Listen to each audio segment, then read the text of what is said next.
Hello বন্ধুরা, আজকে আমি ঘুম থেকে উঠে দেখি সবাই রেডি হয়ে গেছে।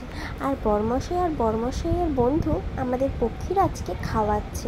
পক্ষীরাজের তো বড্ড খিদে পেয়ে যায়, আর পক্ষীরাজের খাবার এখানে কোথাও ছিল না, তাই আমরা পক্ষীরাজের খাবার মাঙ্গান থেকেই নিয়ে এসেছিলাম।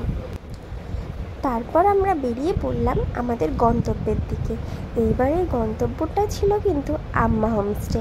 উফ, অসাধারণ জায়গা, যেন একটা সাজানো বাগান, তার মধ্যে পাহাড়ের মাঝখানে একটি ঘর।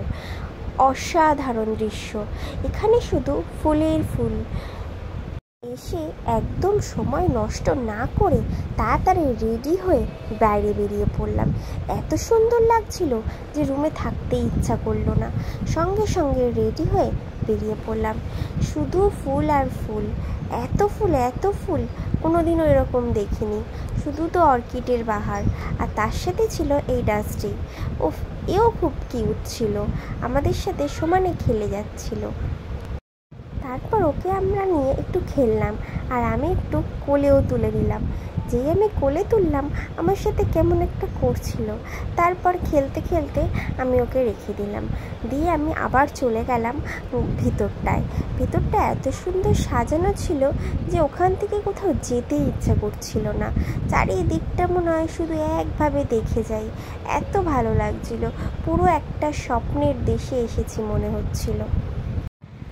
এটা ছিল সিংহিকের আম্মা হোমস্টে। এখানটায় আমি ভালো করে ভিডিও করলাম, কারণ তোমাদেরকে দেখাবো বলে। জায়গাটা এত সুন্দর, মনে হচ্ছে যেন পুরো হাতে আঁকা একটা সিনারি। আর তেমনই ছিল এখানকার হোমস্টের মানুষগুলো, খুবই ভালো ছিল। আর তেমন ছিল এখানকার খাবার দাবার, অসাধারণ। তারপর ওরা আমাদের বলল, এখানে সামনে একটা মনস্ট্রি আছে, যাও তোমরা ঘুরে আসো, ভালো লাগবে। তারপর আমরা ওদের কথা মতন একটু রেডি শেডি হয়ে বেরিয়ে পড়লাম মনস্ট্রির দিকে। যাই দেখেই আসি কেমন লাগছে। তারপর আস্তে আস্তে গল্প করতে করতে আমরা হাঁটতে বেরিয়ে পড়লাম। আর গাড়ি নিতে ইচ্ছা করলো না, হেঁটেই ঘুরে এলাম মনস্ট্রিতে। মনস্ট্রিটা ছিল অসাধারণ, খুবই নিরিবিলি। ওখান থেকে ছিল প্রায় 2-3 কিলোমিটার দূর। তারপর আমরা ওখানে গিয়ে একটু ছবি ভিডিও করলাম। আচ্ছা, তোমাদের এই ব্লগটি কেমন লাগলো তোমরা কিন্তু জানিও, আর ভালো লাগলে অবশ্যই শেয়ার করো আর কমেন্ট করে জানিও। টাটা।